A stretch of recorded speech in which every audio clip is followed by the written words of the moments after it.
What's up everybody, this is Gamerside with a little bit of a different video today. Today I'm going to have a little look at the new Transformers Part Works by Hachette. It's just started. Issue 1 is in New Zealand now for $1.99. The continued series will be $9.99. And if you subscribe, there's the usual free stuff that they'll chuck in for you. Now, Issue 1 comes with the magazine, shown here, the hardback book, and a bunch of bumf asking you to subscribe. Don't need to look at that. The magazine itself, basically it's a large advertisement for the series as a whole, which in itself wouldn't be too interesting.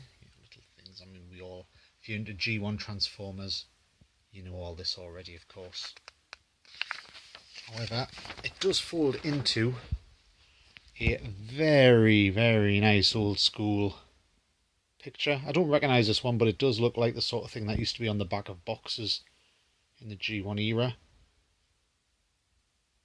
If you can get one that isn't too badly creased, then that would look excellent in a frame. Very, very nice indeed. Jump cut. So, the main event, the reason you'd be buying it in the first place, which is the hardback book. It is a very nice hardback book. It has a spine that will all fit together eventually if you were to buy all 80, I believe, issues to form a nice graphic. They're not doing them quite in order. This is book 6. They're going to be doing G1 collections, but from various eras. So that's the Marvel stuff, Marvel UK, as well as IDW. I believe Dreamwave, but I'm not sure of that. But the book itself is very, very nice, very glossy. Inside, this one is Target 2006, which was from Marvel UK, one of the iconic stories from Marvel UK. This was the one, it was separate from the USA stories. It sort of fits kind of into the middle of Transformers the movie. I believe the story was that Marvel UK were basically given free rein on the movie characters, being that the US comic wasn't up to that yet. So instead of just reprinting US stuff, they also did their own. You do get a little introduction what was going on at the time. And the story so far, so where are we up to in the story? And then you get into Target 2006. It's not just the story Target 2006 as well. There are additional comics, sort of one-shots put in there to pad out the book as well. That's definitely American, you can tell by the art style. And there is the spotlights on what was going on in the Marvel offices at the time,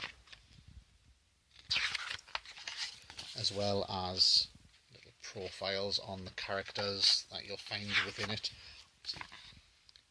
Mentioning, as I said, Transformers the movie, which was the background to Target 2006. What a movie that was.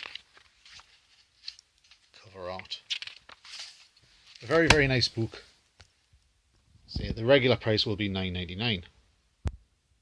Now I thought what I'd do, jump cut again, is compare it to other releases of the same story. So this is Target 2006, which was done by Titan Books about 10-15 years ago, as I remember right.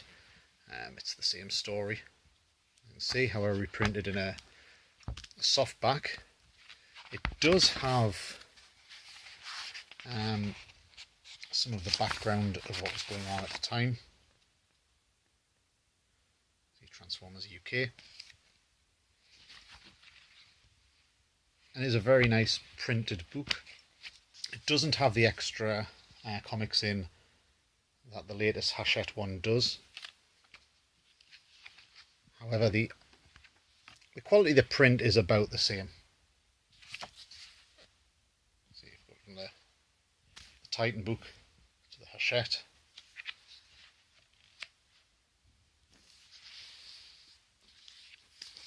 Still both very, very nice. Obviously, this has been out of print for quite a while now. but just to compare the two. Also, what I found was interesting is people often criticise these Hachette part works for the price.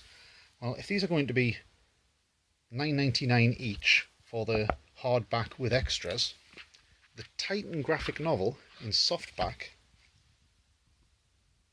was actually, focus, $14.99. That brings into perspective a little bit that the hardback book, especially coming with nice posters and what have you, is actually quite a decent deal.